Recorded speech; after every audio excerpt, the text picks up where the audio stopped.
such a pleasure to have you on our podcast. Our aim for today is to make marriages great again. And I think marriages have the potential to be the most transformative and fulfilling, meaningful relationships that we have in our lives. Yet I think there's a lot of improvements that could be made in making marriages not just survive, but thrive. And you are the person that we were hoping could bring us and our listeners clarity on this topic. But before we dive in, we'd love to hear from you. What inspired you to dedicate your life to helping others with their marriage and with their relationships? Probably in sync with exactly what you just said. I came to the realization that the relationship between a husband and wife is the most profound and impactful relationship that exists. And it not only impacts those two individuals, but it includes their children who are directly impacted by whether or not there's peace and harmony in the family. So I started out as teaching in yeshivas as a young children, but I wanted to work with adults because I saw that character development, mental health, everything depends on what goes on in the home. So certainly teaching stands on its own merit, and it's very valuable, but I wanted to even have more impact, and that was to work with the parents.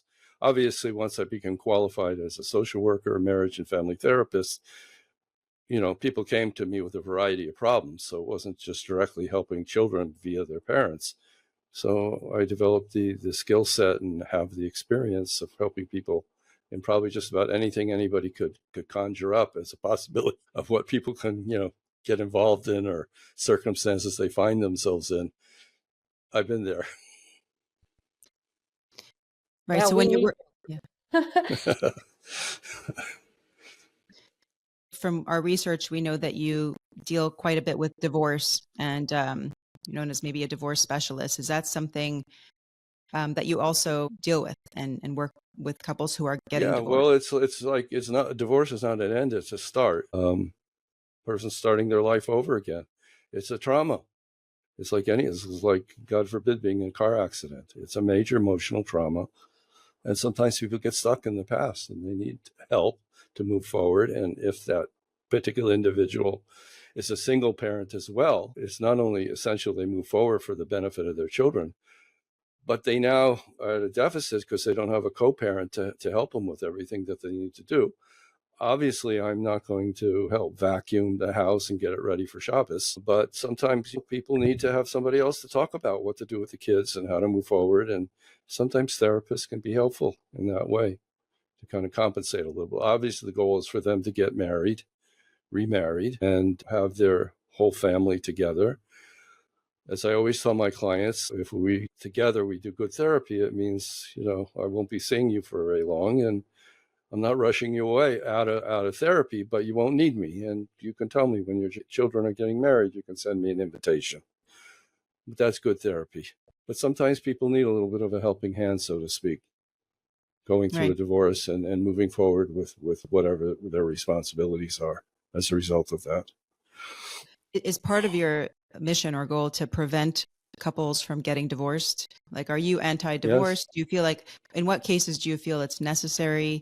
What's your experience working with couples, either convincing them against or for moving forward with divorce? Divorce is a calamity for everyone, not only from the principals, the husband and wife, and the children, but even for grandparents, friends. People don't recognize, because they're not through it. You have to go through it to recognize it. Divorce doesn't really end anything when you have children. It's just a different lifestyle now.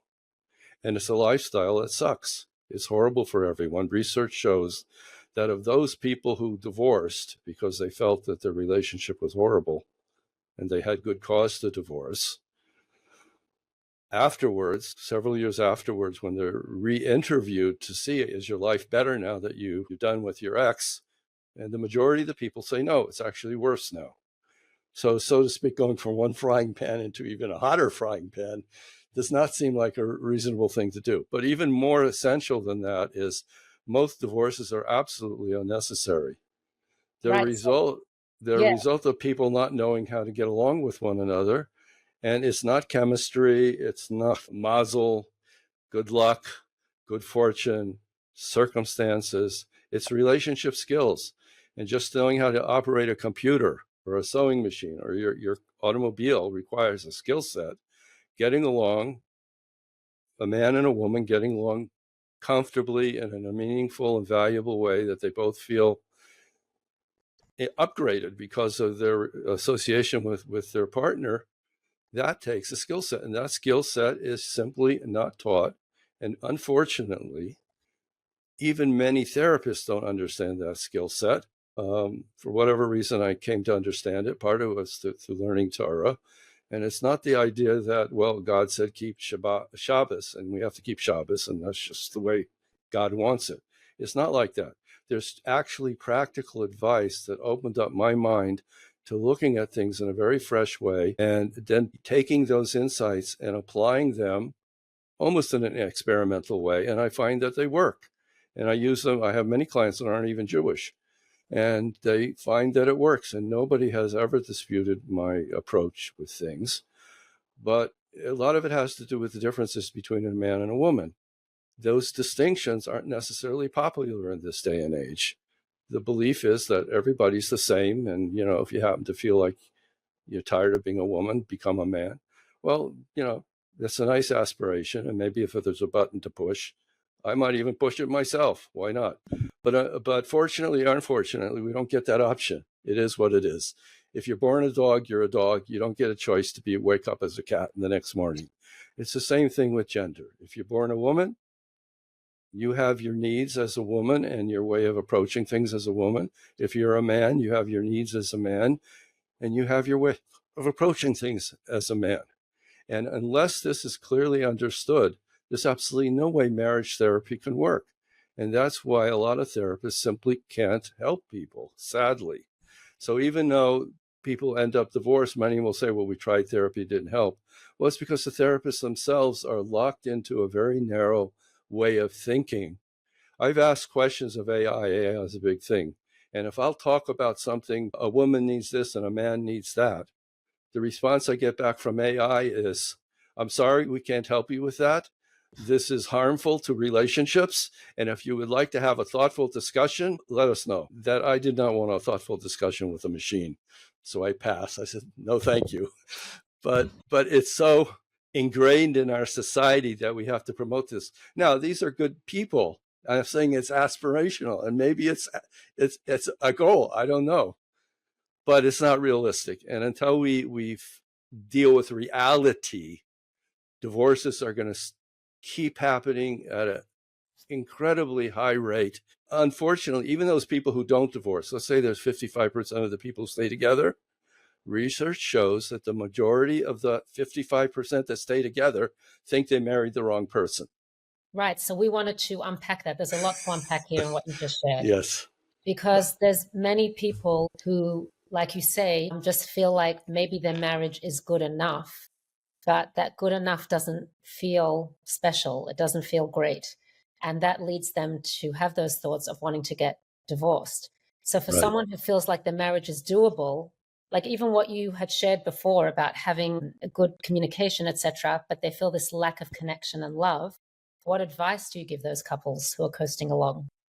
Well, it's very individualistic that every person's unique, and together with two unique people, you create a unique relationship.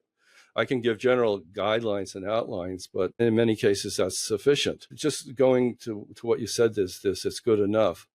What I would say is, I don't really know what you mean by good enough, but good probably enough what most people... That good enough could mean, one example would be there is communication. They're not having these huge arguments where they're at the brink, but they're feeling a lack of romance or... Right. So what I'm suggesting is we raise the bar, that's really not good enough, because that's a breeding ground for thoughts, as you mentioned, thoughts of separation, thoughts of divorce, thoughts of this is not my b'sher, my match made in heaven.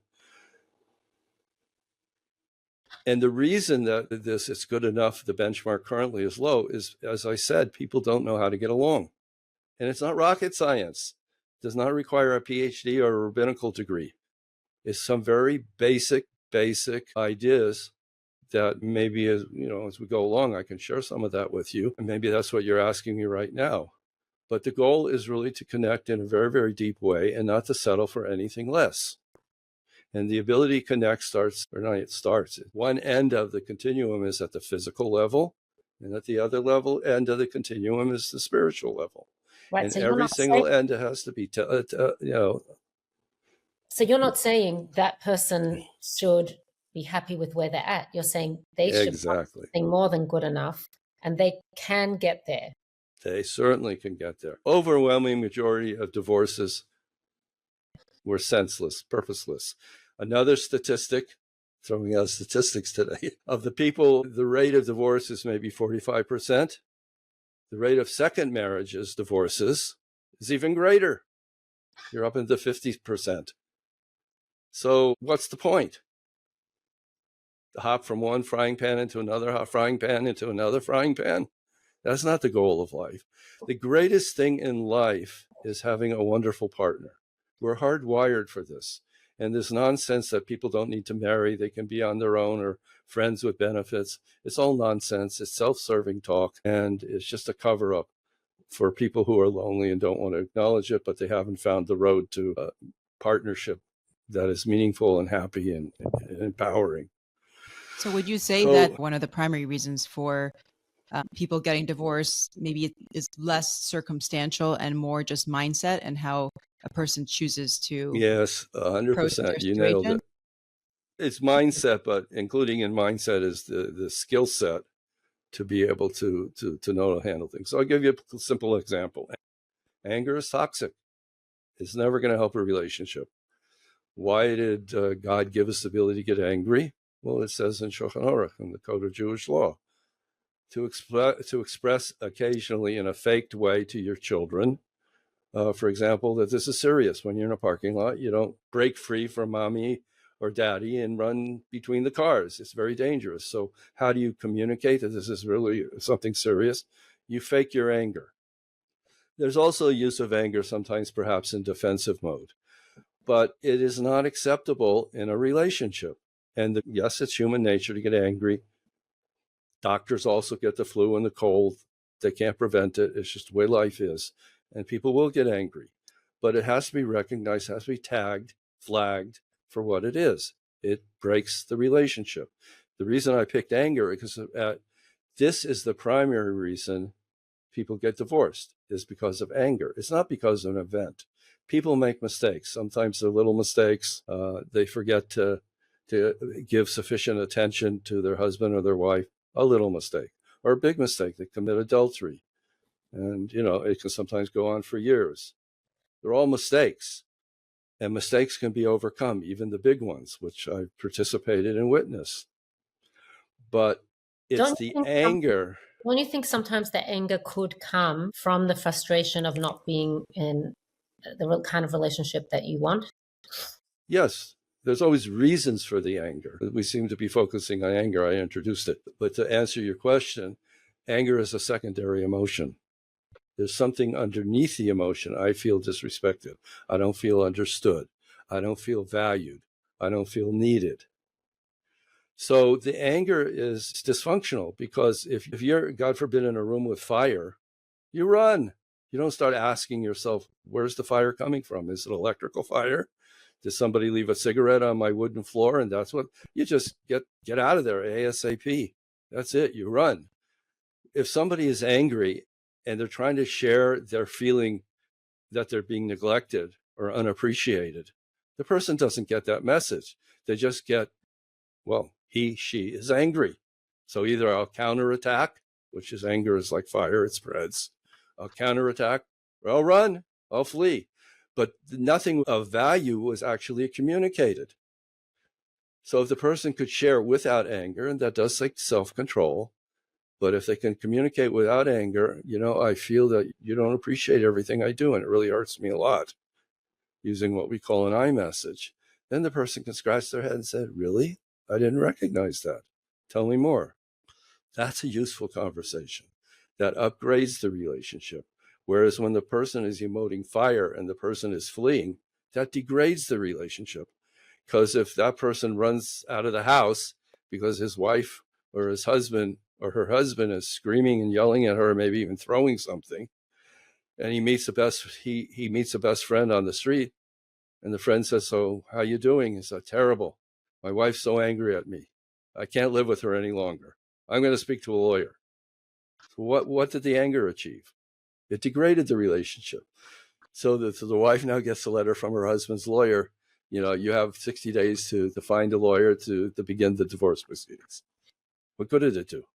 All she wanted was her husband to understand that she needed to feel more appreciated, very reasonable and valuable. And it could upgrade the relationship if she could express it like that, and he could hear it like that. And he's a mature man, and he recognizes his responsibility, and he has love and care for his wife.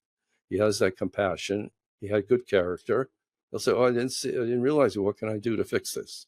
No, I'm just abbreviating everything here. It sounds very simple and quick, but it doesn't usually go like this. Yeah. But I'm just giving you the highlights. Right. You had brought up second marriages and the statistics, and Hashem has blessed me to meet many different types of people because I'm a matchmaker and I set different people up. I've met some people who have gotten divorced twice and still looking for their third partner. Then I've met some people who have been in a second marriage, and they say that they're much happier and that they would never have married. Now that they've gained the tools, they would never have married the first partner that they were married to in the first place. And that it was because they're married to who they're married now that they have a better relationship. I mean, there is the question, is it because they've gained the tools? Is it because the personalities match better? Well, both are true. And although I didn't address it, but it was asked, what are the situation where I would recommend divorce? Yeah, there are times when people should get divorced. If there's domestic violence and it can't be resolved, there's not a one-off, but a pattern, or even emotional abuse, or there's infidelity, a serial philanderer, or the person is into some addiction, whether it's drugs or gambling or some kind of a sexual addiction, and none of this can be corrected. There's no basis. And I would say included, and this, most people don't understand this, but even if the physical intimacy is not the way it should be, because in Judaism, that's very central to a Jewish lifestyle, and it's not limited to Jews. It's true for Gentiles as well. But Judaism, I think, expresses it far clearer than the other religions. Other religions tend to have a negative attitude towards sexuality. Judaism has an extremely positive attitude. Unfortunately, from a Jewish cultural point of view, some of the outside world has seeped into our religion, and not everybody recognizes the centrality of sexuality and the emotional part that corresponds with the sexuality, especially for a woman. But if they can't find a way to be together in a physical way, and I don't mean in a mechanical way, I'm including the emotional part of the sexuality, especially for a woman, then that's also a reason for divorce. Now, if you tell me that they have 6 kids, young kids, well, it's not so simple. But it's certainly, it has to be highlighted, something that status quo is unacceptable, and every reasonable effort must be made to rectify this. Mm-hmm. So, yeah, how do you know if you've done everything you can to work on your intimacy? Your intimacy? Yeah, that's just sharing. If they don't have like well, it depends on yourself and your husband or your wife. The starting point is, can you talk about it? Some people can talk about sexuality. Some people cannot talk about sexuality. I mean, just to show you how off track we are, I used to write for a Gudish Israel newspaper, and articles on marriage. I could not use the word L-O-V-E. It's a 4-letter word. If I would use the word love, they would edit it out. That's how prudish, I don't know what the word is for this, but if you look in Torah itself, it uses the word ahava all the time. And it talks about relationships between various people at various times and on different circumstances. This artificial editing of what is allowed and not allowed. The issue is not Rabbi Kass writing an article, whether you can use the word love or not. It's a reflection of how we think about it. It's a taboo subject, even amongst the most Torah-informed part of our community. All right, well, what if it's not a taboo subject?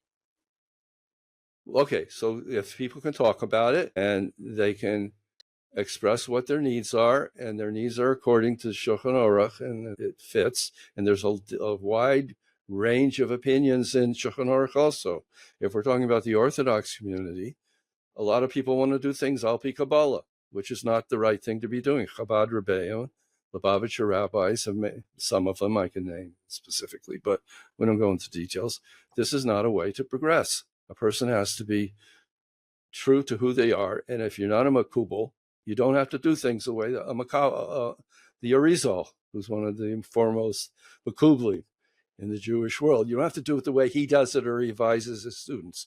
There's a basic Shulchan Aruch halachos that allows for a wide range of approaches to sexuality and intimacy, obviously if it's all consensual. And there are some Rabbanim who have been very honest about it and put it in writing. It can be seen. But everybody's doing everything according to Shulchan Aruch. Then they have to have an open mind and try to please one another.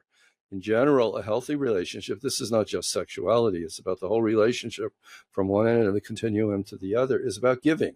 It's all about giving. The only fight, I'm saying it tongue in cheek, the only fight a husband and wife should have is trying to give to the other one. So if you're going out on a date with your husband or your wife, he says, where do you want to go? And she says, where do you want to go?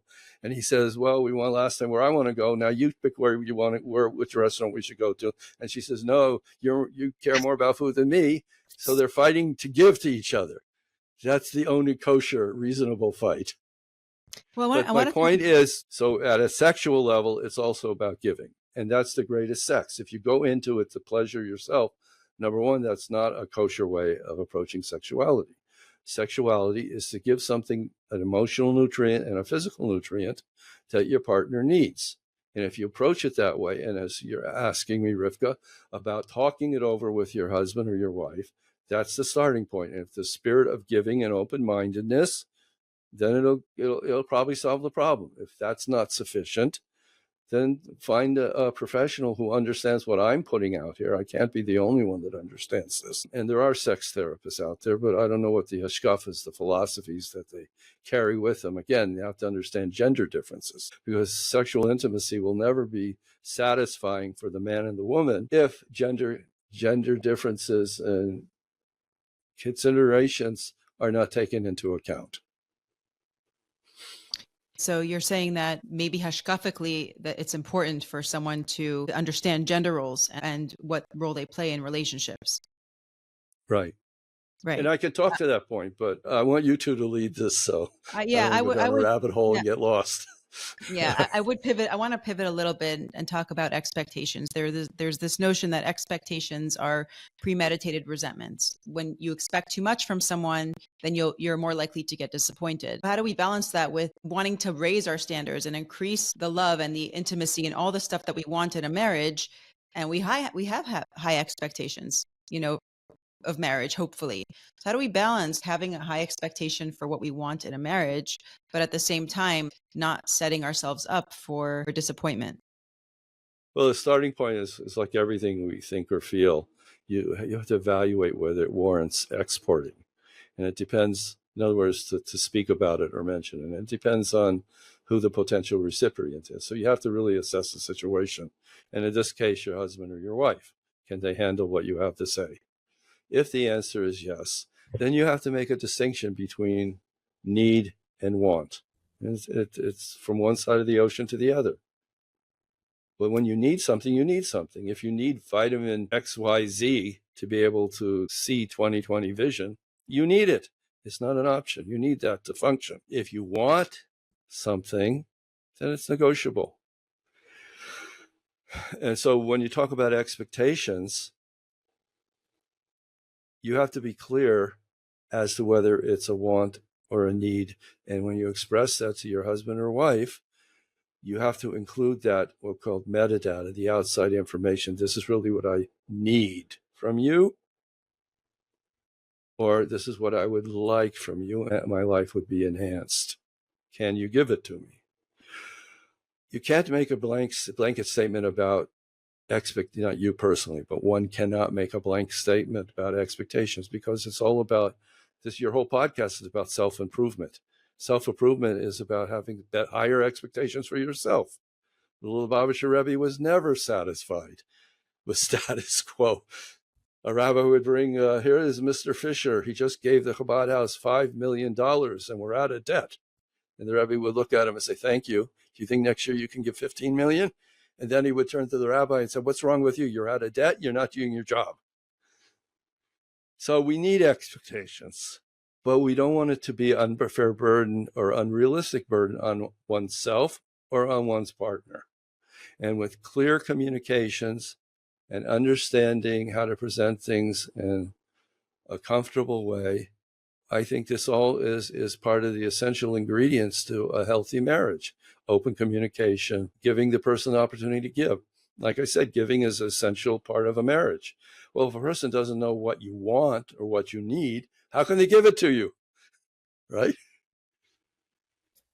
So you're saying that a marriage's success depends really on our own individual work, meaning changing ourselves. But what about joint effort? What if one person wants to improve and the other one is happy the way that things are? How would you approach that?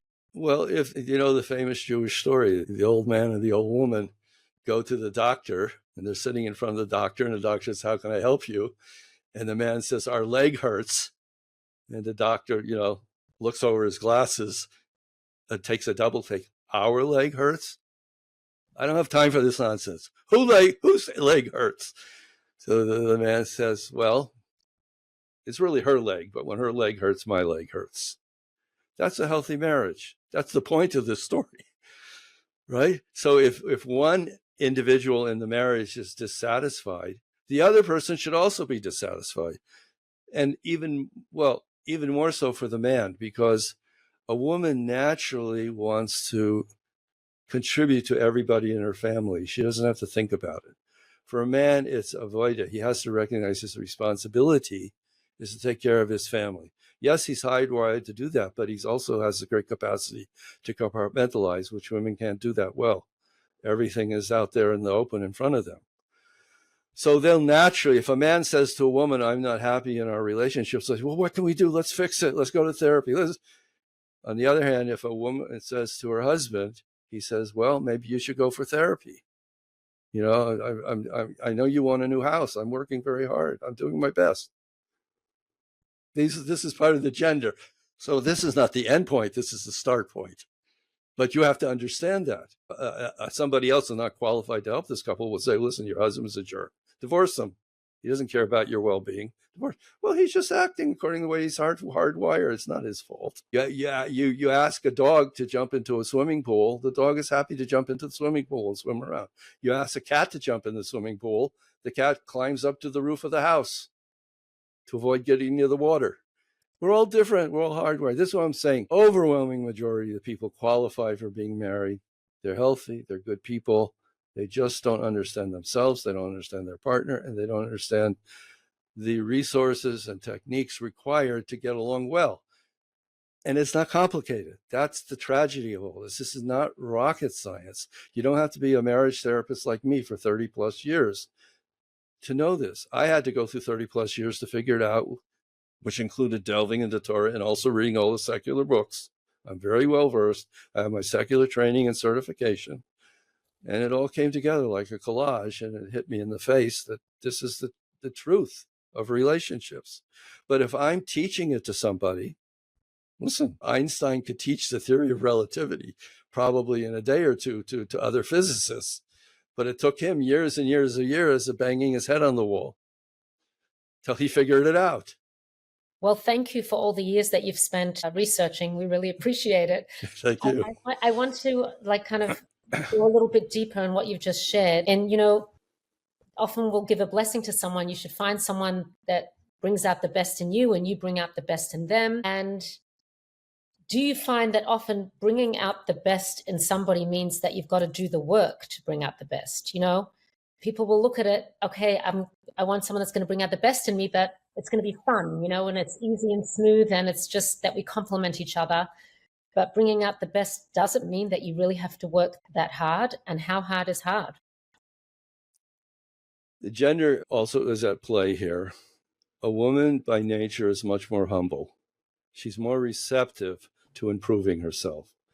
Men, generally speaking, there's all stereotypes, but generally speaking, are very prickly. You know the famous story, I'm reading the biography of Rabbi J.J. Hecht, and this is a story attributed to him, but, I don't know if really he originated the story, but he proposed to his wife, and he said, but I want to marry you, the most amazing thing in my whole life. I really want to marry you, but there has to be one condition. He said that I am going to be the head of the family, and if you can accept that, please say you'll marry me. And she was smart, even smarter than him at that point anyways. She says, yes, Yankel, I agree. You'll be the head of the family, but only in the condition that I can be the neck. And without thinking too deep, he said, sure, you'll be the neck, as long as I'm the head, right? But you understand that from a physiological point of view, the head goes where the neck tells it to go. She's really in control. My point in this little story is that everything's strategic. So as a woman approaches self-help or self-improvement, she's humble, so she's receptive. A man is prickly. He doesn't like to be told what to do by a man or a woman, but especially a woman. Men have some kind of an allergy. I'm not saying it's good. I'm not saying it's right. In fact, I'm saying it's bad. Many times couples I work with, I tell the men, your wife has some really innate wisdom and you're losing out because you're not, really valuing what she's telling you. But it's all strategic. How do you get that man to recognize that making changes is in his best interest? And it's an amazing contribution to his family. So some of the answer to that depends in part on the fact that he's a man and how do you approach that? But the other part of it is, what is his personality? What does he do for a living? If he's a trial lawyer, you're certainly not going to be able to bully him into making changes, right? So you're saying to marry a lawyer? Think twice. I would say think twice. And I have two sons who are lawyers, so I'm allowed to make lawyer jokes. My father was a lawyer. My brother was a lawyer. I have a lot of lawyers in my family, so I can make lawyer jokes. Okay, you go for it. Speaking of jokes, there's a joke. There's a joke about this old couple. They're 100 years old and they get divorced. And someone asks them, like, "You spent all these years together. Why now?" And they said, "Because we wanted to wait until the kids passed away." And this speaks to this idea. Like, a lot of people are staying together for the kids, and people who are not in good marriages, if they didn't have kids, they would get divorced. They stay together because they understand the damage that divorce does on children. Some people will say, well, I wouldn't want to expose my kids to this dysfunctional home life, and I need to get divorced so they can see what a healthy person looks like. But on the other hand, it's like, it's difficult either way. I just wonder what your view is on. Well, this goes to the core of what I want to share with whoever is willing to listen. People shouldn't be in that situation. If they learn how to get along well, they don't have the question goes away. If a person's healthy, they don't ask the question to the doctor, what can I do to feel better? If they're healthy, they don't ask the doctor. You gave that example of this woman who, in the end, she cannot find the intimacy that she's yearning for with her husband, but she has 6 little kids. Earlier on, you gave this example. So she knows, okay, I can't have this deep desire that I want fulfilled, but I have 6 little kids. So is she better off staying in the relationship and accepting that? Her kids are going to pick up on things eventually as they get older, or is it better divorce? So it's a wonderful question, and it's asked in every cultural circle. And I'll fall back on research, because when we have research, you don't need my opinion. Research science is important. And they found that when couples who don't get along don't have open fights in front of the kids, compared to open fights in front of the kids, when there's open fights, they're better off divorcing. The children do better, even though they sometimes find themselves in uncomfortable and challenging situations. But when there are not open fights and open hostility in front of the kids, from the point of view of the mental health of the children, they're better off when their parents stay together. Because a divorce exposes people to, I'm not going to go into it. You know it better than I probably, but there's new partners coming in. Blended families are notoriously difficult to create shalom bayis, peace and harmony in. And kids are often wrecked, and then there becomes alliances. I'm on daddy's side. I'm on mommy's side. And I'm living with mommy, but I'm still on daddy's side. I'm his proxy. I'm his representative. Well, daddy would never do that. He would let me stay up and use the computer till midnight. It's a meat grinder. That's the best way I can describe divorce with kids. And If people sometimes, don't have kids, you wanna fool around and get divorced, go for it. well, you still Sorry, like you would say go for it once they've tried everything. I would say that again. I didn't hear. Tell them to get divorced once they've tried everything if they don't have children. Well, it depends what the problems are. Obviously, they should try everything. And if he's an abuser, yes, they should get divorced. You have to be fit to marriage. You have to be qualified to be married. And that's my point. Probably 80, 90% of the people who get divorced are qualified to be married. In fact, to your point, they go on to a second marriage, and some people report it's wonderful. So there's plenty of people who are qualified to be married, but they don't get along. Now, there's some people who are still, we call them man babies. I don't know what the equivalent is for a woman, but some people simply don't qualify and they shouldn't get married. Or if they try it and it didn't work out, they just not, it's sad. But, it's like if somebody's missing an arm, they shouldn't become a pilot for a passenger plane. It's just common sense. So What are the things that someone who is fit for marriage absolutely needs to have? I think Number one, mensch. yeah, well, that's exactly it. But to hone in on it, the number one ingredient is the ability to give to another person, to put another person before yourself. If a person cannot put another person before themselves, they should not get married. It's a tragedy. It's sad. I don't know what they do with their sexual urges. I'm not going to comment on that. It's certainly a disability. Yes, a disability, not an asset. But they shouldn't be in a relationship. But there are plenty of people that are not giving and are selfish that are married. I say that again. There are many people who are narcissistic or selfish. Yeah, that's it. That's it. And that's a troubled relationship. Now, sometimes people are selfish because they weren't exposed to the alternative. They may have grown up in a home where the father claimed the entitlement to absolutely everything, and he emotionally abused his wife. And she catered to him like he was, 10 times king. So he grew up like that. So this person, even though he would legitimately carry the tag narcissistic, and I don't mean in a psychiatric way as a narcissistic personality disorder, because that's personality, generally speaking, cannot change. But for a man or a woman who behaves selfishly, narcissistically, certainly with proper education and a desire to change, has to have the motivation, they can improve themselves. But if they don't have the opportunity to get the education, because either the therapist or their guides or their mentors or whoever it is doesn't understand these fundamentals, what chance does the guy have, or gal for that matter? Yes, and they end up divorced, sadly. That's my whole point, though. Marriage education is essential. I'm actually working on 2 websites. I'm calling it marriage gyms, where people can go in and take courses and read material and so on. After they take a test, they'll be able to identify exactly where their relationship deficiencies are, and then they can go in and upgrade that, whatever it is that they need to do, just like a physical gym. If your abs need strengthening or your biceps, well, the instructors will say, well, use this equipment, use that equipment. But this really, the tragedy is, in this day and age, AI and going to the moon and electric cars, we are so sophisticated with stuff. But when it comes to relationships, we're still in the Middle Ages. Because even the teachers don't know what to be teaching. Right. It's very sad. Yeah. And if God gives me the strength and insight, hello, I hope to at least contribute to the correction of this by my websites that I'm making. Well, that's great that you're doing that. So one step at a time, and may it make a big difference to many marriages. I just want to go back a little bit to what I said about bringing out the best in each other. I loved what you had shared, but I also want to try and understand, do you feel that some marriages are easy and you can bring out the best in each other just by being together, and some marriages take a lot of work to actually bring the best out in each other?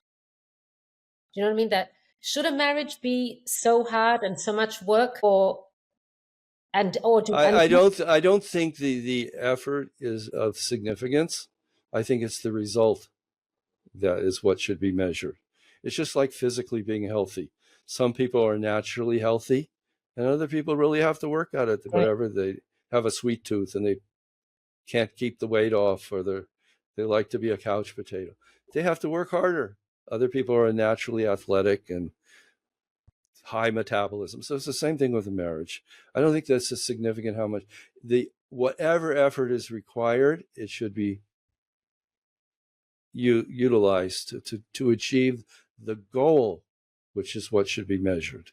I think The that's such a goal. good answer. I love that example, that to look at the result. But then, so when you're looking for a partner and you don't want to have to do all this, you're thinking more about how much work am I going to have to put into the relationship? What should you be looking for in order to make the Well, that's a great point that you're bringing out. Before people get married, they should be told that when you pick your husband or you pick your wife, it's what you see is what you get. And if you don't like them as is, and you enter into it thinking, I'm going to change him or her and make them better, I like the raw ingredients, but give me a year or two of marriage and I'll make them a better person. That's a serious problem, because it means that you're entering a situation where your husband or your wife is already flagged as not good enough. And when he or she perceives that that's how you feel about him or her, it's opening up a whole can of worms. Are they going to retaliate? Are they going to reciprocate and say, you're not good enough for me? Are they going to get their back up and say, well, you're not going to push me around? Are they just going to say, well, you shouldn't have married me? Let's get divorced. So it's very different on the side of the line that is for young men and women looking to get married.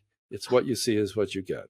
Can you live with this? Is this good enough, to use your words? Is this good enough for you? Honestly, you can't be over choosy. Nobody's perfect, but is it good enough?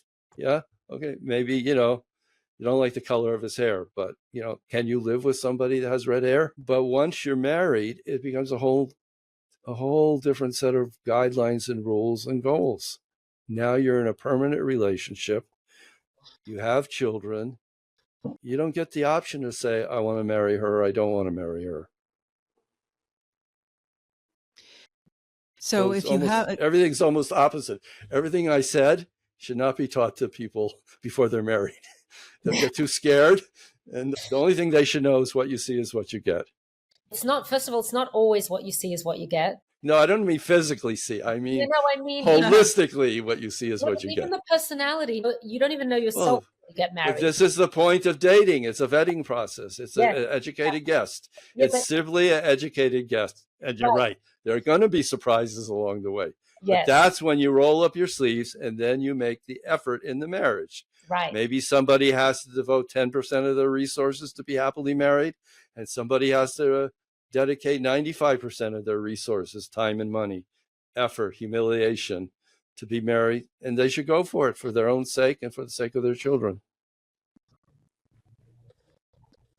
In the years that you've been doing this, is there anything that you found surprising or new insights that you discovered in your work that you maybe didn't know before or didn't know prior or were surprised by? Well, there's two sides of the coin. One side is, like I said, how essential understanding the differences between a man and a woman. Everybody understands the physical differences.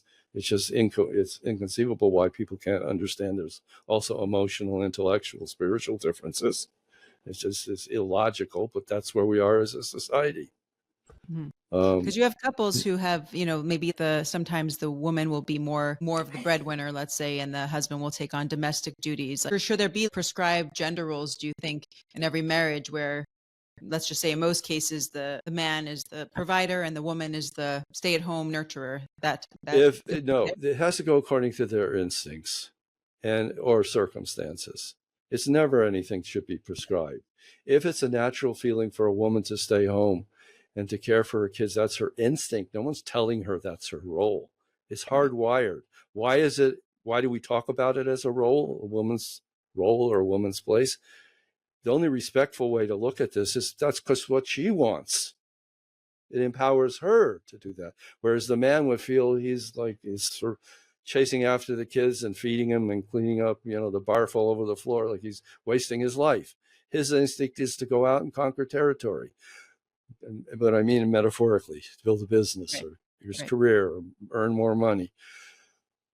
So roles should never be prescribed. On the other hand, natural tendencies should be respected and valued and honored.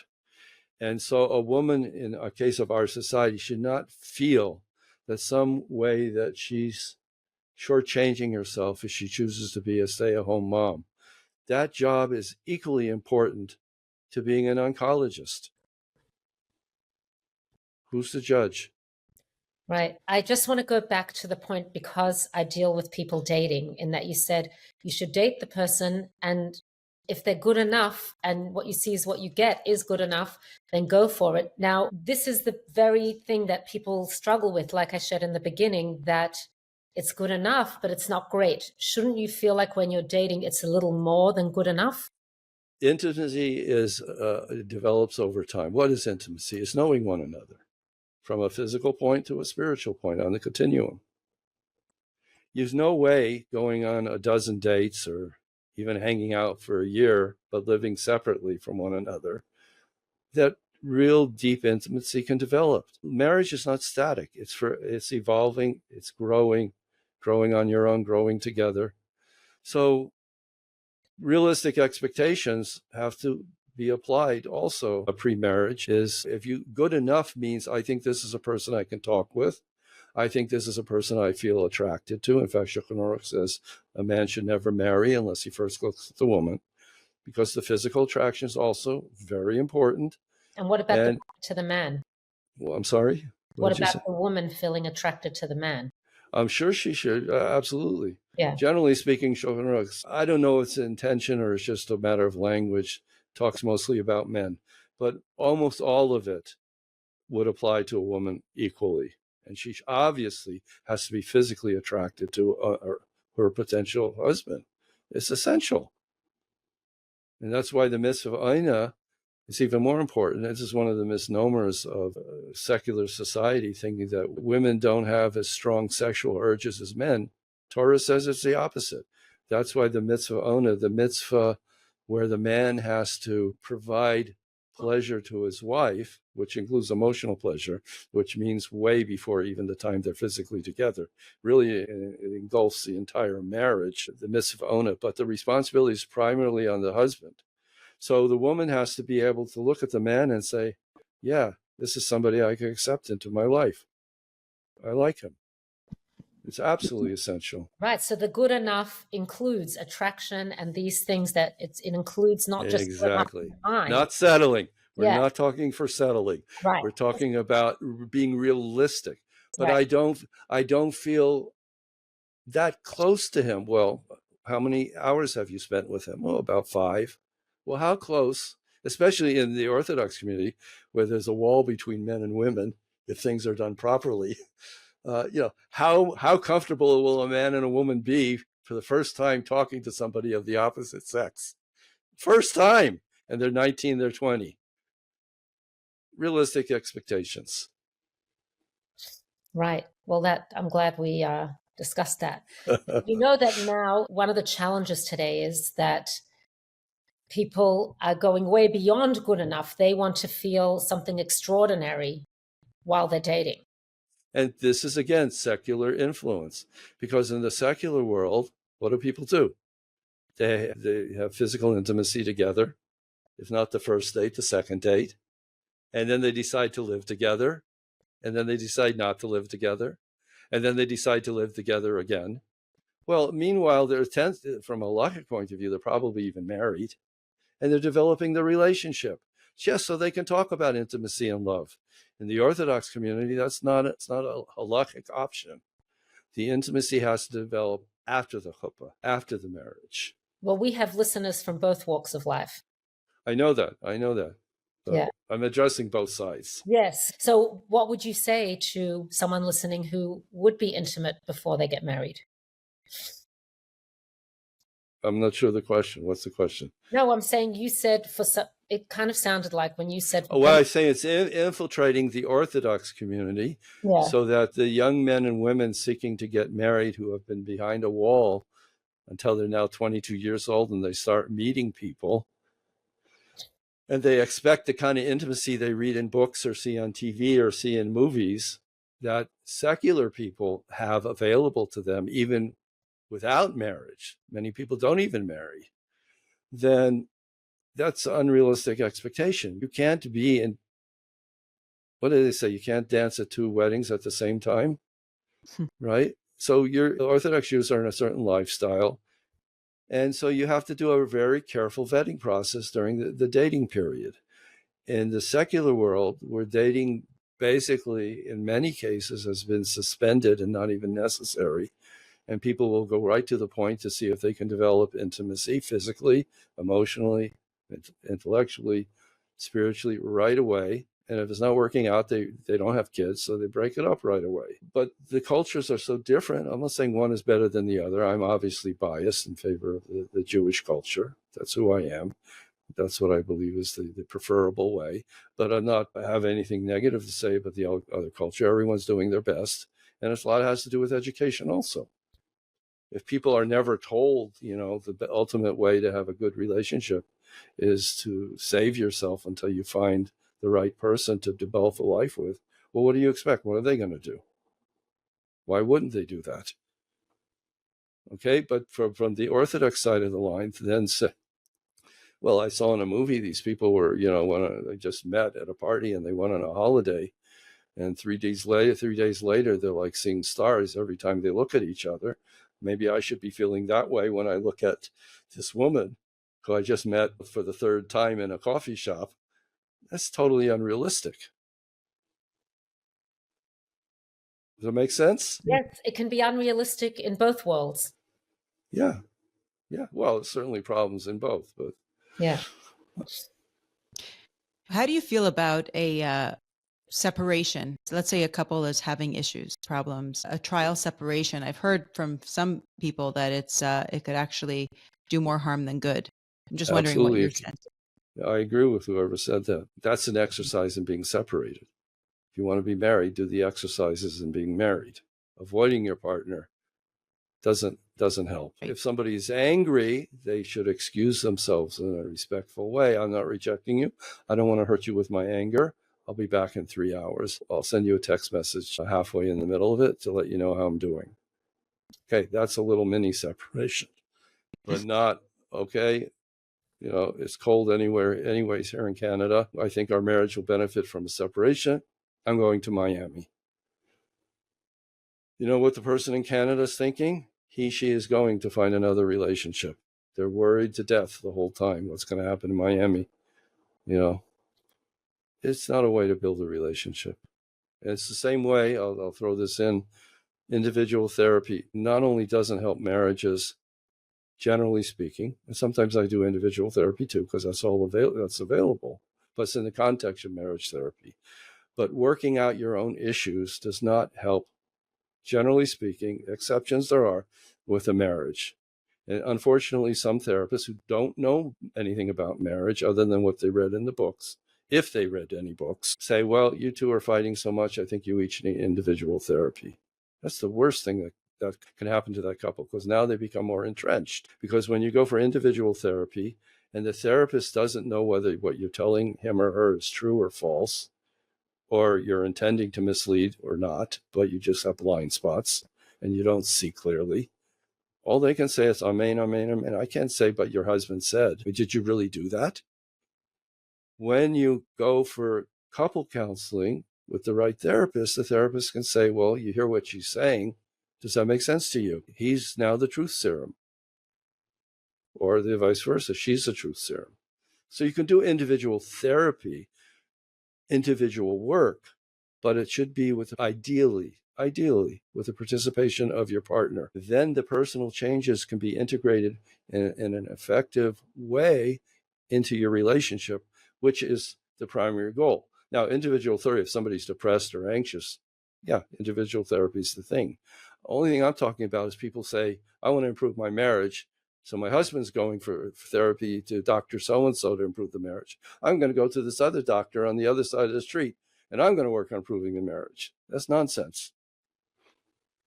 Interesting, because the onus is on a person to work on themselves to improve their relationship and their marriage. At the same time, if a person, what you're saying is going to just only individual therapy when a person's having marital issues can be detrimental because you're only hearing one side and they're not getting perspective. Could a person do both?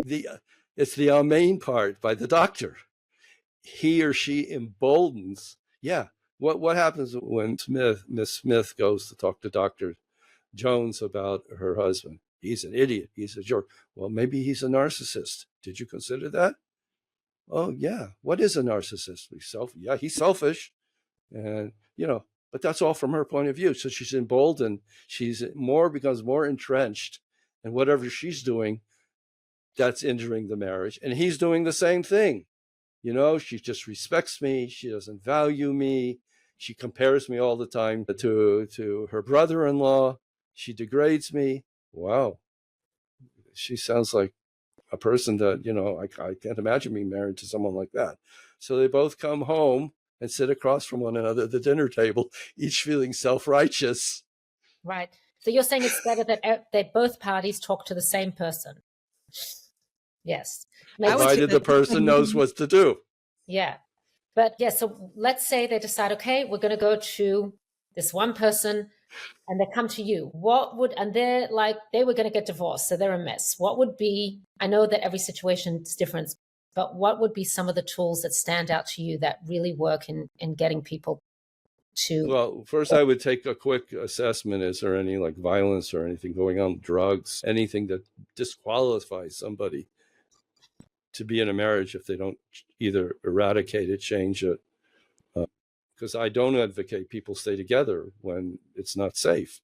But once we get past that, and that's overwhelming majority of the cases, then I would really start with a little bit of gender education, which completely blows everyone's mind. They never thought about that.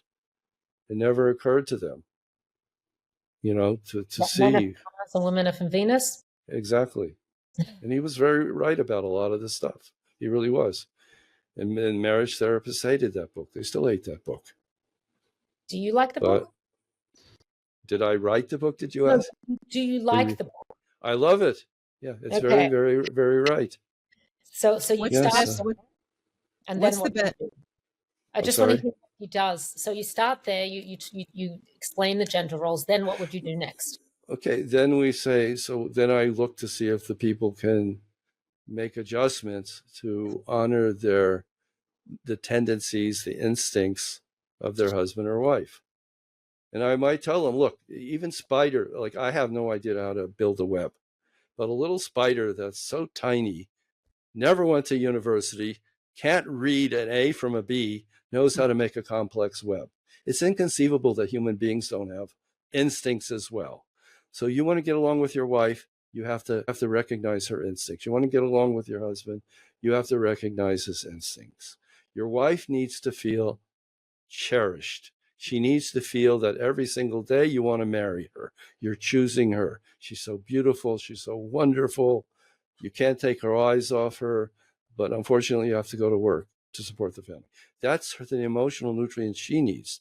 The man, on the other hand, his emotional nutrients are that he needs to be valued. He needs to feel like he's needed. And this is one of the also tragedies from a sexual point of view. The same idea carries into it. A woman feels loved when she's valued and cherished, and naturally then her libido or sexual energies start to warm up. A man feels valued and needed by the very act of sex itself. So when a woman says, I'm not into it, I don't feel it, you don't treat me right, court me, well, she's absolutely right. And I would never encourage her to violate her instincts. But the man has to understand, and she also has to understand, that he feels unloved because of that. And if she's not up to the physical intimacy, at least try to compensate in other ways. Ask him, we're getting pizza today. What's the best pizza place to go to? I can't figure it out. I'm overwhelmed. Artificially play the damsel in distress role. So the man steps forward and says, I'll be your hero. I know where's the best pizza. He may even be wrong, because I think women generally are the superior species. I can say that because I'm a man. But Once people understand it, then the second phase of the therapy is to try to readjust their approaches to one another in line with the fundamental instincts. I use instincts because that's hardwiring. You can't teach a cat to like water, and you can't teach a dog to climb up a tree. So instincts meaning default setting, like the things that we Yes. naturally want. Yes. And so have you seen from your work in doing this, I don't know if I should call them miracle stories or big changes? Major. If you look at my website, it says I don't take new clients because my clients, I know it sounds boasting, but they love me. And even when the problems are solved, they keep me, like, to use a business term, like on retainer. They still want to check in every 2 weeks or every month. They feel that just having a relationship with me enhances their life, and it's also a safety net should they have a problem. So my practice is at capacity. Once in a while I make exceptions. It's very hard to, a couple that has young couple with young children, how can I say no? I mean, the Rambam, Maimonides, would come home from being the king's physician to his own house. He would come into his house after a hard, grueling day's work, and every room's full of sick people. And he tended to them all. He attended to them, because how could he say, get out of my house, I worked 12 hours already, I need to rest? He sacrificed himself. A true physician, how can you say no? But what was the question? I got lost. I said, have you seen a lot of success? Yes. So that's the success, that people don't want to let go of me. I know it sounds like boasting, but it's really factual. Well, you should go from strength to strength. Thank you. Hashem should give me the ability to the endurance required to keep going. Yes, and the wisdom. Well, I want to know what the best marriage advice is. What's the best marriage advice that you ever received or have given?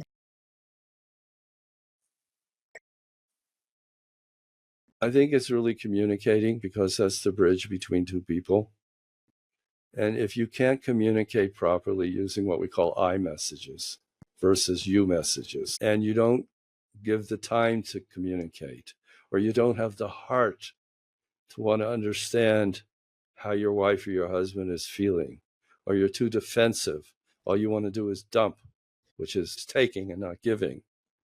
In communicating, so many good character traits will come out, and it's the bridge between the two of you, and it allows you to, a couple, to sync, for him to understand how she's different than him. She really needs me to ask her how her day was, and she's listening to him, and she learns he really needs me not to ask him how his day was, but just to sit down and tell him a silly story about one of the kids. And that's the starting point. That's the foundation. That's why we have speech. That's what distinguishes human beings from animals.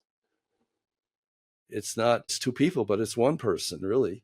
With proper communication, it's one entity. You're in harmony with each. What is harmony? It's two things. And from a Kabbalistic point of view, what is shalom? What is peace and harmony? It's a spiritual force that bridges or overwhelms the diversity of opinions. So a man and woman is fundamentally different. Both are really essentially different.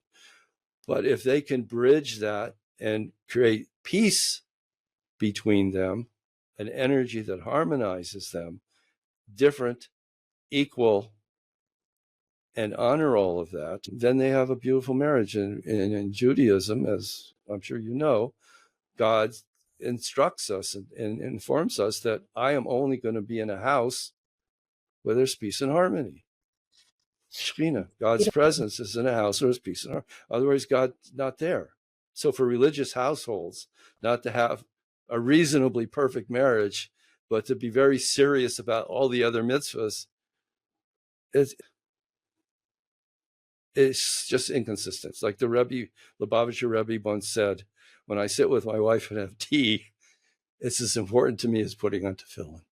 That's and right. For the Lubavitcher Rebbe to say that, the Lubavitcher Rebbe, I don't know who's the audience to listen to this, if they know who he is, but such a great man. Rebbe a lot, because we're Chabad. Okay. I was actually going to ask you what letter from the Rebbe, because there's many letters that the Rebbe wrote to people on marriage. Is there one that stands out to you that you think about, or that you... There's a beautiful video, and this is, the Rebbe is extreme radical. I don't know if people like me saying this, It's uncomfortable to even think about. The Rebbe was an ultimate radical.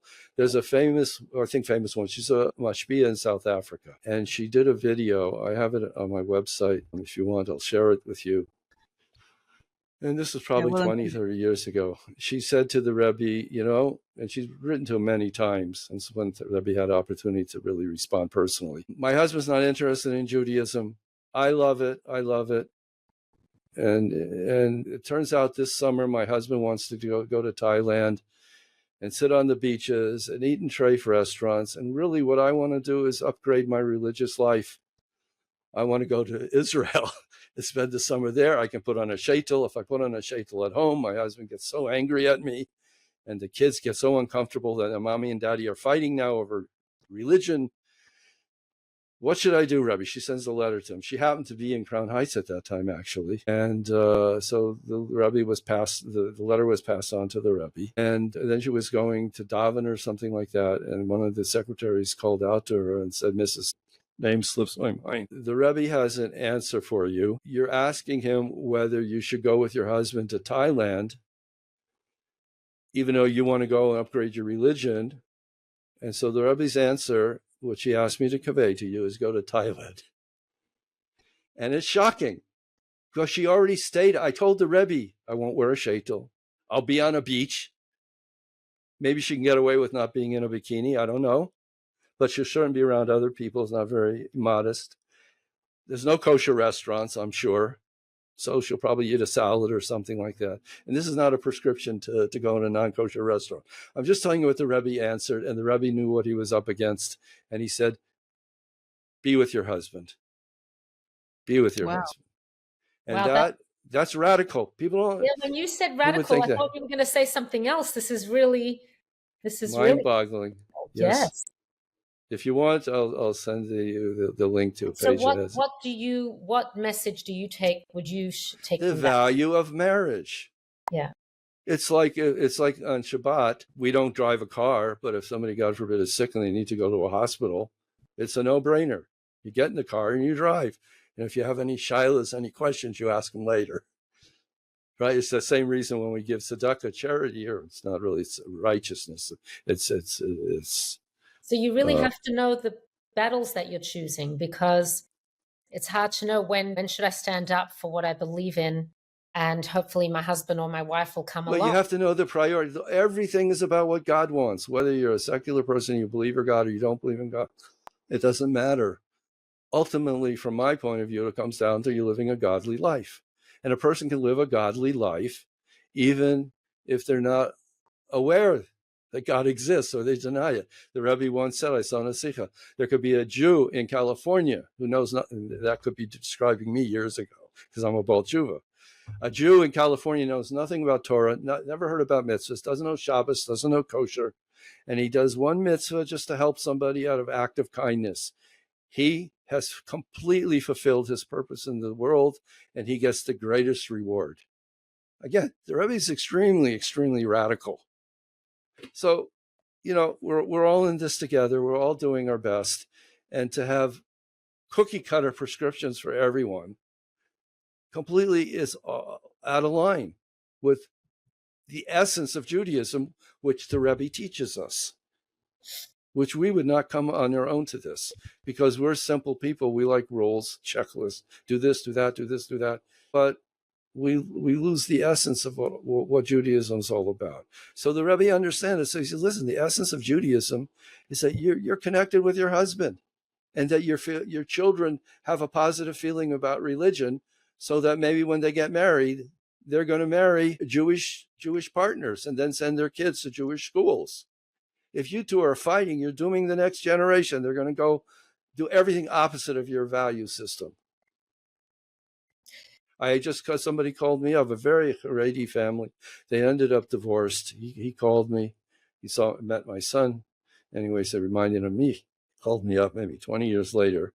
Terrible, terrible marriage. The wife, in my opinion, was not fit to be married. They were married. Everyone helped them the best they could, and they ended up divorced anyways. So he's telling me about his kids, who are very, very religious. But he refers to their partners as significant others. My son significant others. He's an activist in the Frum Jewish community. His significant other. My daughter who lives in Israel, her significant other. What it means is they never got married. They're having full relationship. I don't know whether they're living under the same roof or not. I didn't have time to ask them. I didn't want to even intrude in that way. But that's what happens. When a husband and wife are fighting, children suffer. And then they grow up, unfortunately, with a skewed idea of what to do as an adult. So if you saw your parents in a horrible marriage, it's a reasonable conclusion to think, well, I'm not ever going to get married, but you still have your intimacy needs. So you do it like that. Have you, sometimes you hear people tell me we had a very amicable divorce and they both agreed, let's do this, and they get along. Do you still see that as better than, as not as good as staying together and not fighting? Well, it depends what's on the next page. We had what we call the good divorce, which is certainly possible, and I've seen it, and it's a goal should people get divorced. But what's on the other page? Right. We had an amicable divorce, but I married this guy who wants nothing to do with my kids. I don't know what to do about that. Or I married this woman and she clearly prefers her own kids, and my children hate her because they feel that she's not embracing them as she does her own kids. So you don't know what's to come. It's treacherous. You just don't know where the holes are. Can you share some inspiring stories of individuals who turned their marriages around through working with you? I have a policy not to do that because anybody listening to this program either is a client or could be a client. Right. And it petrifies them to think that I should be telling the story of their marriage. Wow. And maybe they even think it's their marriage and I'm not talking about their marriage. And I've had that before. Yeah. They think I'm talking about them, and then I say something that they find offensive, and now they're crushed. That's really I respect that. Thank you. If a couple came to you and they said they're just in a place of, let's say, complacency, or they don't know where to go, they want to improve their marriage. It could be on the spectrum of happiness, some more, some less happy, doesn't matter. But like they say, just give us one tip, something that we could do, that we could start doing on a daily basis, or something small to improve our marriage. What advice would you tell them to do? Practical, doable marriage education tip that's when I have easy my to implement. websites up, they can start reading it. I have a WhatsApp group. People get free 2-3 times a week free marriage tips. I think I sent you the link. Yeah, we'll include that in the podcast. When you promote this, people can subscribe to that. I'm happy to share the marriage wisdom that I've come across. But marriage education, read books, read John Gray's books, Men Are From Mars and Women From Venus. I don't care whether it's politically correct or incorrect. That's the stupidity of all of this. Yeah. People decide which way is they wet their finger to see which way the political wind is blowing. We're supposed to all be the same? Okay. Let's improve our marriage by making you wash a dish and then I'll follow up washing another dish. Stupid. What other book would you recommend besides that one, if you recommend a second one? Well, there are lots of books about gender differences, mostly written by scientists who actually do research. I mean on marriage. I know you mean on marriage. I'm trying to tell you that there isn't much out there. They're what I call idea fairies. We have a lot of books by idea fairies who mean well, want the best, but they're not grounded in reality, so they can misunderstand, Wow. This idea, everybody has to be assertive, and certainly women have to be assertive to get their point across. But with a man, you have to be strategic. But if you read a marriage book, it might say, hold your ground, don't let your husband push you around, and, push back very forcefully. That's stupid advice. Because men are very competitive. You again, is with the theme what we're talking about here, you're looking for results. What you want is your husband to treat you courteously, respectfully, want to spend time with you, take an interest in you. But by challenging him is the dumbest thing you can do, because he's built to be competitive. He's built to fight. So you're just inviting him into a brawl. What did that achieve? Yes, you have to be assertive, but use your strength in an intelligent way. Not blow for blow.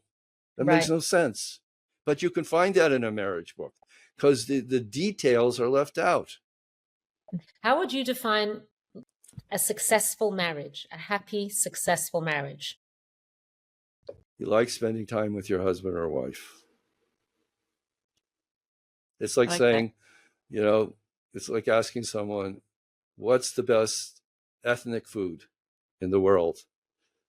I had an Italian couple, or the man's Italian. Last night, I encouraged him to go on a date. I said, so why don't you two go to a new Indian restaurant that opens up, do something exciting? And they both laugh and they say, we hate Indian food. And he starts talking about how he loves Italian food, not surprisingly. I don't know what she loves. But, there's no cookie cutters here. We're all individuals, and together you make a new collage that's unique. And it's different than every other collage in the world. See, this is the communication. That is the bridge. That is the connection whereby you can learn about one another. And if the marriage is based on giving, and your satisfaction is that you've made your husband or your wife content or happy, contribute. Not that you're responsible for their happiness, because that's unrealistic. But to contribute, if you're able to do that, that gives you satisfaction as a human being, because we're hardwired to be social creatures. And social creatures can only be happy when they feel that they're valued and they're needed. And the only way someone can feel that way is if their partner actually values and needs them, which is an act of giving. Right. And there might be someone listening who heard your definition of a successful marriage and feels like they don't really want to spend that much time with their husband or wife, but to know that it's possible for that to change through the work of... That's the point. You're putting the starting point. I don't know exactly when we're going to end, but you're now connected to the end of the beginning.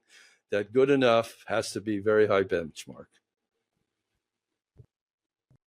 And so you have to take in it. Once people understand basically the difference between a man and a woman, then there has to be an inventory, or maybe it's the third step, the inventory of where a person's been frustrated in the past, what they want going forward, what they need going forward. Like I said, difference between want and need, what's realistic. And you build around it. It is individual.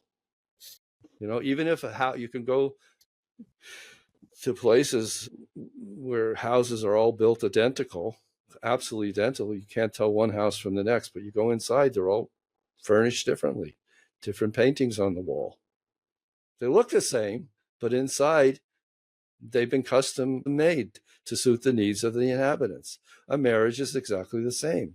You can't come. I once went to a Jewish Family and Child Service here years ago, made a lecture on what's a good marriage. So the social workers got up there and basically they gave a cookie cutter list. A good marriage is you talk to your husband and wife 10 minutes a day. You have sex 3 times a week. You don't spend money unless you talk to him or her. Then you go to, by the end, there was like 100 do's and don'ts. And if you go through all of that, you're going to have a great marriage. Well, it's nonsense. They mean well. That's what I'm saying. They're idea fairies. They're wonderful people. Wonderful people. They put their heart and soul into it. But without understanding what I'm presenting to you, without a map that's accurate, it's very hard to get to the destination. Do you like the book, The Empowered Wife? Because that speaks to the idea of what you were saying, that the woman is the one that naturally will do more work. And so do you like this book? I haven't seen it, actually. Is it a new book? I never even heard of it. I can send it to you. I appreciate that. I'll look at it. Do you believe that it's possible? And I want to emphasize that I'm not the only person who knows what I'm saying. People may have a slight variation. I have the advantage of going into the Torah and finding the wisdom, practical wisdom. It's not do it because God said. It just really helps us understand the construction of a man and the construction of a woman and how they're different.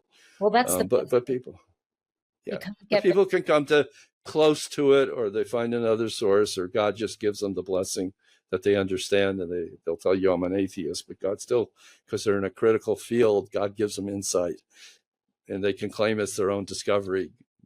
God doesn't need accolade. You know what Rabbi Sheikh Taub says? He says when there's an idea that he sees in psychology that makes sense in Torah, it's from then he'll share it because it's Torah. You know what I mean? The idea in psychology matches with that idea in Torah, and it's really from Torah. Right.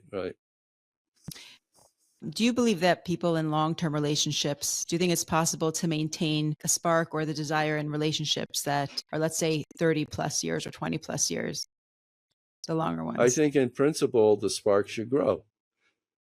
But again, to some extent, it depends on how you define the spark, and people do change over the time. But when there's communication, sensitivity, the fundamental goal, which is to give to your partner, you evolve as they evolve, and you evolve together.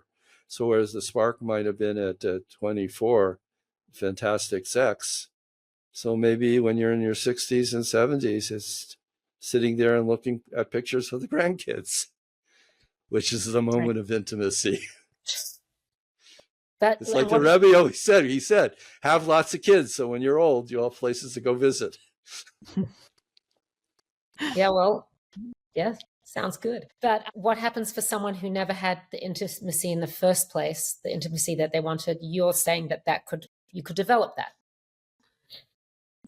It's never too late. I know it sounds Right. like a cliche, So but I've worked with elderly couples that are about my age, and they've improved dramatically because a lot of this is education. It's not character. I think probably 70% of the problems is lack of knowledge. It becomes character in the sense that when the marriage is not comfortable or there's deep hurt and disappointment, even emotional injuries, then it brings the worst out in a person. The person's angry, dismissive, avoiding. And yes, you could tag it as character, bad character. But the marriage itself brought out that bad character. We all have the propensity to bad character, to behave poorly.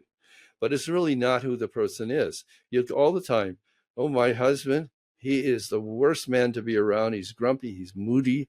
I feel I take my life into my hands every time I approach him.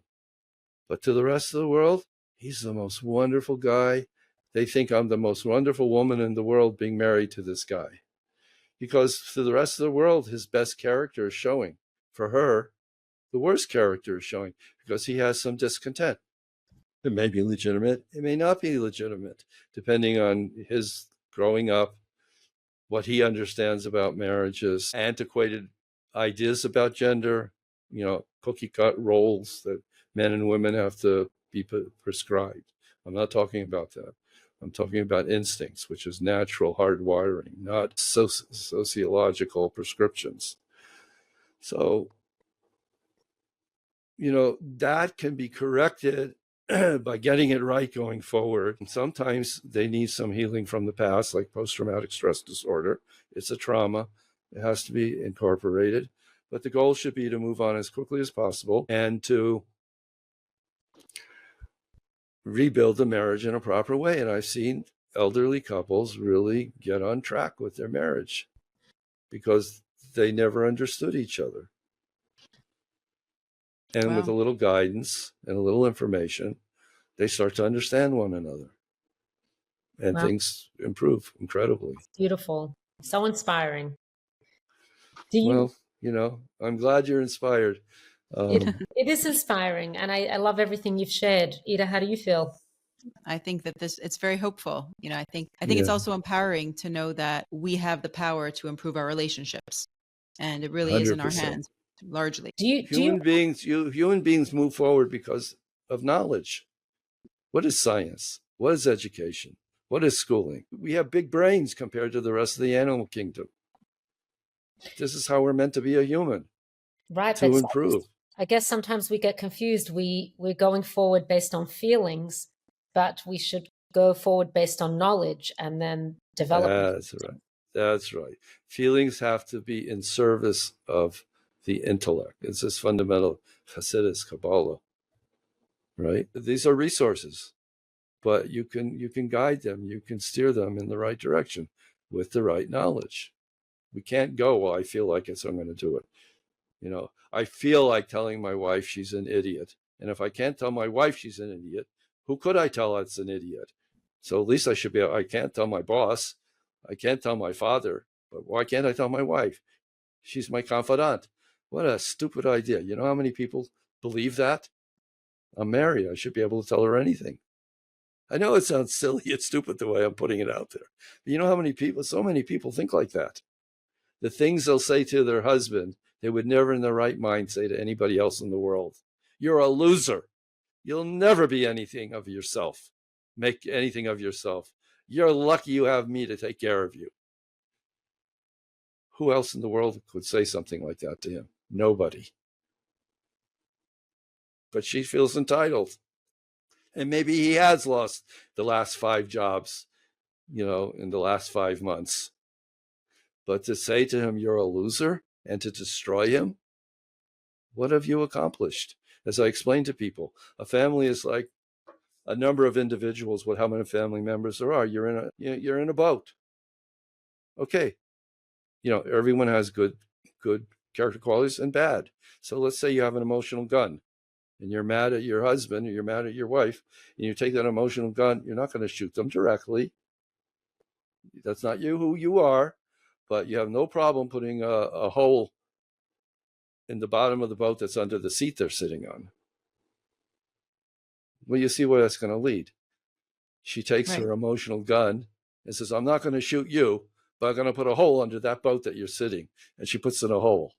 Water floods in and the whole family sinks. So what's the point of saying you're a loser? Right. You never amount to anything. I should have never married you. Right. What does that say about you? You married a loser. It's interesting. So it gets complicated, and experience helps.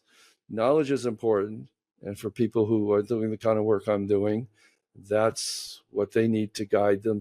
But for someone like me, I have to kind of be able to get into the mindset of whoever seems to find me and seeks assistance. So you have to go to the core of all this.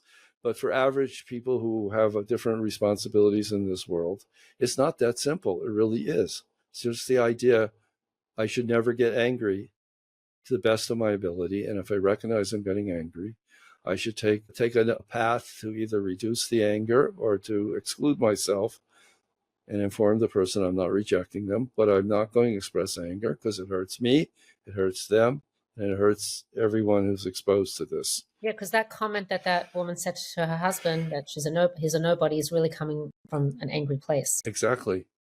People don't really, we didn't dive into anger. If you ever want to have me come back for a podcast on anger, we could delve into it. But anger has many, many faces. People don't recognize. They think, what's anger? Anger is the kind of thing, when your husband or wife's angry, you go check if any windows are open and you close them. But anger could be a sharp word, a look with your eyes, a cutting remark.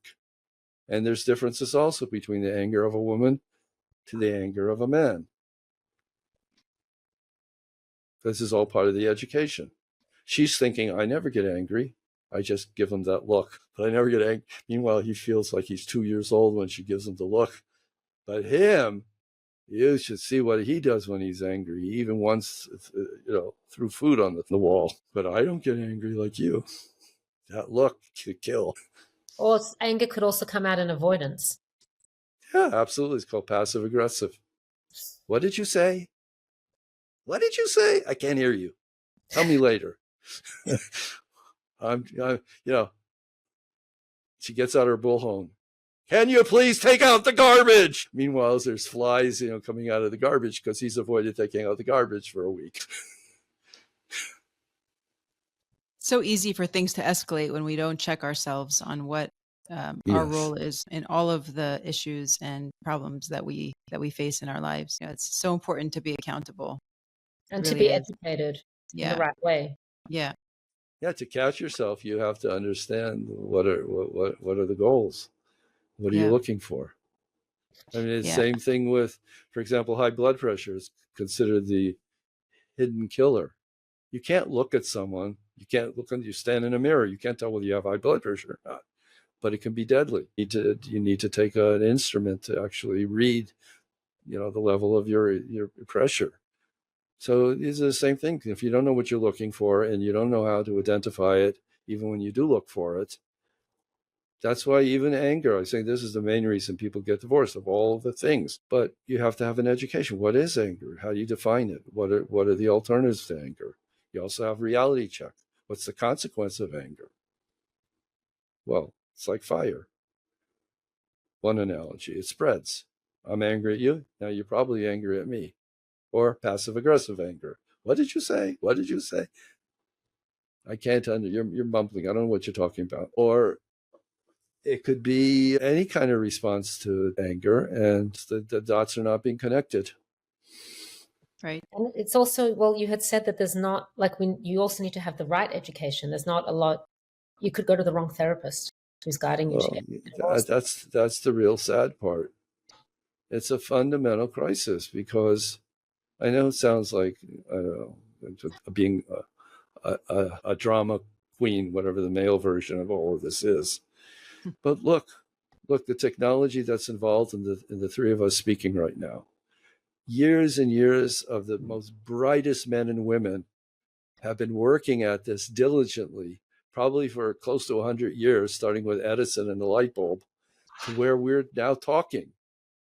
But who has put in a fraction of a percent to figure out how people can be happily married? And the quality of a person's life is directly dependent on the quality of the relationship. If somebody is in a bad marriage, they can't be happy. They just can't be happy unless they're not fit for marriage. I always joke when I get my blood, when I get a blood test, I always joke with the person withdrawing it. I say to them, well, so how am I doing? Is the blood red? It's just my stupid thing to break the anxiousness of taking blood. So I say something stupid. Is it red? It's fundamental, and so my wife, if she's there, or the nurse will say, well, it's green. I guess it's chlorophyll. What do I do about that, right? But it's so fundamental. Like all of our resources, rather than inventing the next Zoom or Riverside or whatever it is, let's figure out how to live happily as a husband and wife, raise healthy kids who don't want to then become adults and hurt other people because they're so wounded themselves, which can lead to social unrest and global wars. I always say, this may sound politically incorrect, I don't care. If women would be all the presidents and prime ministers of all the major powers in this world, we wouldn't have wars. We'd have a much better society. Oh, I like that. I'm glad you didn't try to say it. That's a healthy man. Because women seek peace. Men are competitive. And all these senseless wars over land or over esteem or you insulted me, or women are better than that. They really are. And I'm not trying to promote women. It's just a fact of life. And that's why I highly emphasize to men, draw upon your wife's wisdom. 9 times out of 10, when it comes to a family problem, she has better insight in how to resolve it. She could make mistakes, but she's much more percentage-wise likely to get it right than you. Now, other areas, the man may be a whiz at math or science or fixing a toilet or whatever it is, or disciplining a kid maybe even, but if you need to have a bad cop and a good cop. But generally speaking, women are far superior when it comes to relationships. Okay. Thank you. This is in the Torah. Yeah. You can read this right in the Torah. These are all Ezer Kenegdoi. What's Ezer Kenegdoi? She's your Ezer. She's here to advise you, to help you. What's an Ezer? What's an advisor? Tell you what to do. Sorry. No, sorry. You said Hashem told Avram to listen to Sarah, but yes, Ezer. That also. Exactly. But it's just interesting when you were saying like Riverside and modern technology, that we've made so many advances in technology, which seems so much more complicated, but somehow with human relationships, we haven't come as far as modern. We're still in the Middle Ages. Yeah. We're still washing our dishes in polluted rivers. Isn't that ironic? Before I became religious, I told you I was Baal Tshuva. I traveled to Afghanistan. It's unbelievable. No one will go to Afghanistan now. But in a restaurant, they would take the dishes and wash them in the gutter of the street. They didn't understand about hygiene. But that's how we are with marriages. We're still washing dishes in the gutter. Whatever somebody dumps into the street, that's what we use to clean our dishes. So that's why, I'm glad you're inspired, but it doesn't inspire me that you're inspired. I'm happy for you're inspired. But to me, this is like critical marriage education that has to go ufarats to everywhere. Well, that's why we're inspired, because you gave us education just now, and Okay. one step leads to the next, and we have Absolutely. That's it. Yeah. Step to step, strength to strength. one marriage is the whole world. So when I hear that you've saved a world, and may that continue. We have to keep going. And what you two are doing is wonderful. You created this opportunity for me to share, and you're going to then pick up the baton and share it with hundreds, thousands of people out there. It's wonderful, amazing. And you can invite me back. I'm inviting myself back. I'm being a rude guest. Absolutely. I like the food. I will be back. Well, we hope to do in person where we can actually give you food. Okay. All right. We usually end with a favorite quote. If you can share a favorite quote that resonates with you on marriage and relationships. Well, I just mentioned it. The most famous quote to me is Ezer Kenegdoi. This is when God made Adam was alone. He saw all the other animals had partners. He didn't. God said, it's not good, Adam, for you to be alone. I'm going to make you an Ezer Kenegdoi, which is a very interesting expression. And Rashi then explains, Rashi being a commentary on the Bible and on this pasuk, he says, when you merit your zeicha, which means when you treat your wife properly, she will be an Ezer. If you will not treat her properly. Can you translate Ezer Kenegdo? Okay. Ezer means a helpmate or advisor. I think helpmates are wrong. A lot of words are translated poorly. But Ezer really means like an advisor. Like the Rambam, the Maimonides was an advisor to the king. She will be your advisor, Kenegdoi, equal to you. Kenegdoi, equal to you. So Rashi explains, who's a famous commentary on the Bible, and he tells us often what is not apparent to our small minds. So he explains, she will be your Ezer, your helpmate, your advisor, if you're our zeicha, you merit, you're fortunate. And understanding what it means is that you treat her properly. You treat her properly, like Torah says, a woman is the moon, the man is the sun. The woman feeds like a moon gets her energy from her husband. And a lot of times I'll see in marriage therapy, a woman will fight with her husband in the same way he fights with her. She'll even adapt his language and stylistic way of expressing herself because she adapts to him. It's just her nature. It's the hardwiring. So he's saying, Rashi is saying, if you're zeicha, in other words, you treat your wife properly because she's really the vulnerable one here. She's the moon. You're the sun. If you give her healthy light, she will shine brightly. Then she'll be your helpmate, your advisor. If not, she'll be Kenegdoi, which means equal, but also means opposite.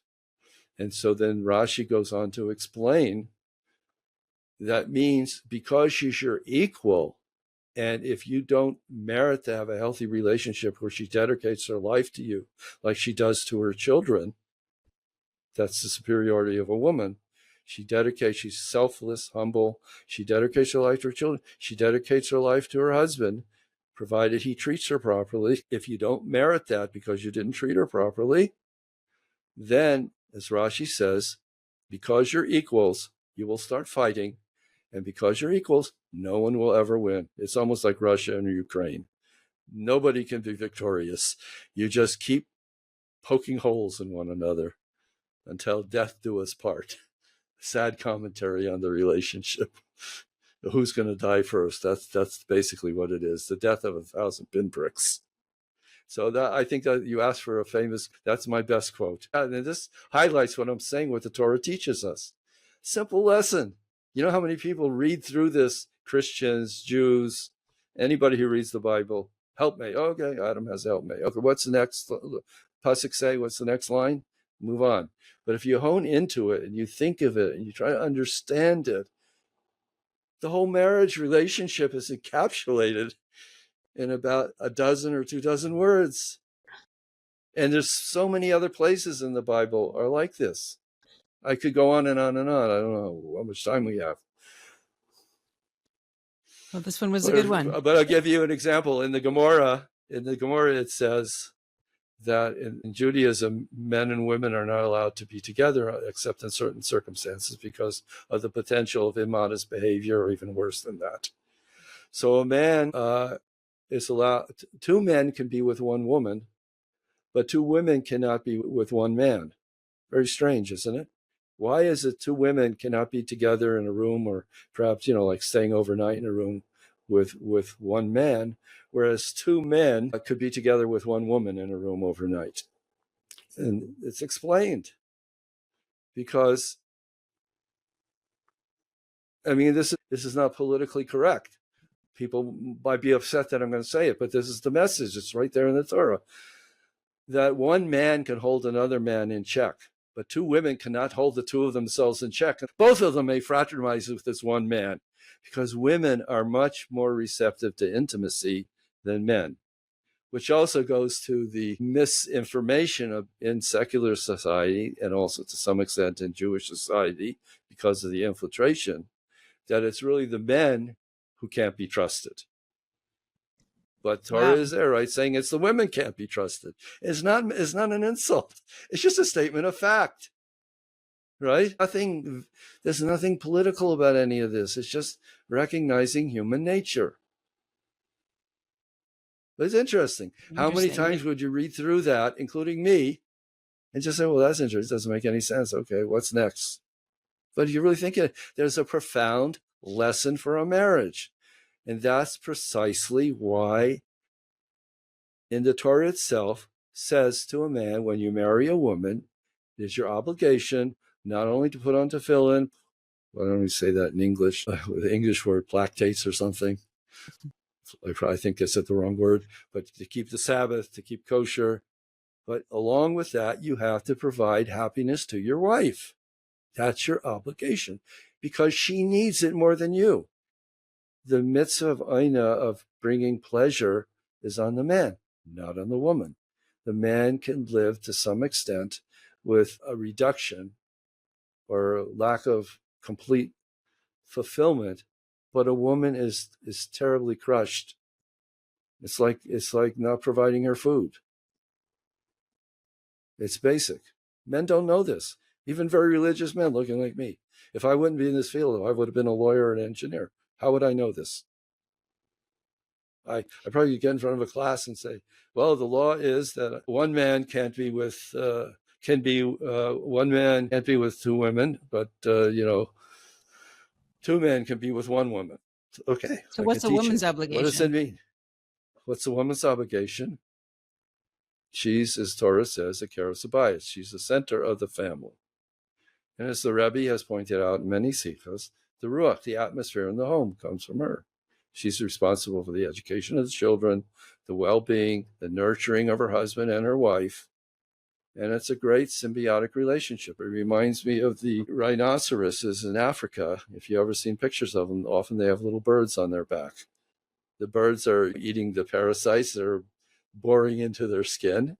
And the rhinoceroses are obviously protecting these poor little delicate birds from predators. So who's going to come near a rhinoceros? So it's a very symbiotic, it's a beautiful, beautiful relationship, how God made the world. It really is very natural. We really have to get out of our own way. And it's these idea fairies, they mean well, they muddy the water and we get lost. And that's why we have the terrible divorce rate. When you were saying about Eza Connecto, that it starts with the husband, I feel like that, you tell me if I'm right in what you were saying, it starts with the husband, that he needs to make his wife happy in whatever needs she has, and that will, in return, she will be the keres habayis and be the foundation of the home. But if it doesn't start with him, then it's going to have this ripple effect of that not happening. But if it does start with him and he does that, then it allows the woman to be a keres habayis. Exactly. She'll be too involved in fighting you. So how can she be a nurturer if she's in her battle gear fighting you? That's what Rashi says. And you two are never going to be, neither of you will be victorious, because you're both equal in strength, like Ukraine and Russia.